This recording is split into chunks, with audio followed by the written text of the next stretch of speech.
just individuals secretly despising wealth, right? There's countries, groups, political parties that overtly despise wealth, or at least seem to. That's right. And so what those countries, political parties, and groups are reduced to playing the zero-sum game of status. And the process to destroy wealth creation, they drag everybody down to their level, which is why the US is a very popular country for immigrants, because it's the American dream. Anyone can come here, be poor, and then work really hard and make money and get wealthy, but even just make some basic money for their lives. Obviously, the definition of wealth is different for different people. A first world citizen's definition of wealth might be, oh, I have to make millions of dollars and I'm completely done. Whereas to a third world poor immigrant just entering the country, and we were poor immigrants who came here when I was fairly young to the United States, wealth may just be a much lower number. It may just be like, I don't have to work a manual labor job for the rest of my life that I don't want to work. But groups that despise it will essentially bring the entire group down to that level. If you get too many takers and not enough makers, society falls apart.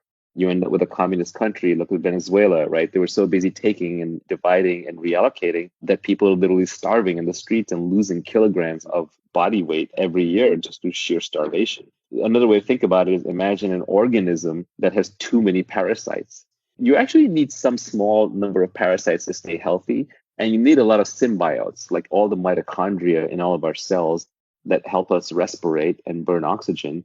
These are symbiotes that help us survive. We couldn't survive without them. But to me, those are partners in the wealth creation that creates the human body. But if you just were filled with parasites, if you got infected with worms or a virus or bacteria that were purely parasitical, you would die. So any organism can only withstand a small number of parasites. And when the parasitic element gets too far out of control, you die. So, that again, I'm talking about ethical wealth creation. I'm not talking about monopolies. I'm not talking about crony capitalism. I'm not talking about mispriced externalities like the environment. I'm talking about free minds and free markets, small scale exchange between humans that's voluntary and doesn't have an outsized impact on others. But I think that kind of wealth creation, if a society does not respect it, if a group does not respect it, that society will plunge into ruin and darkness.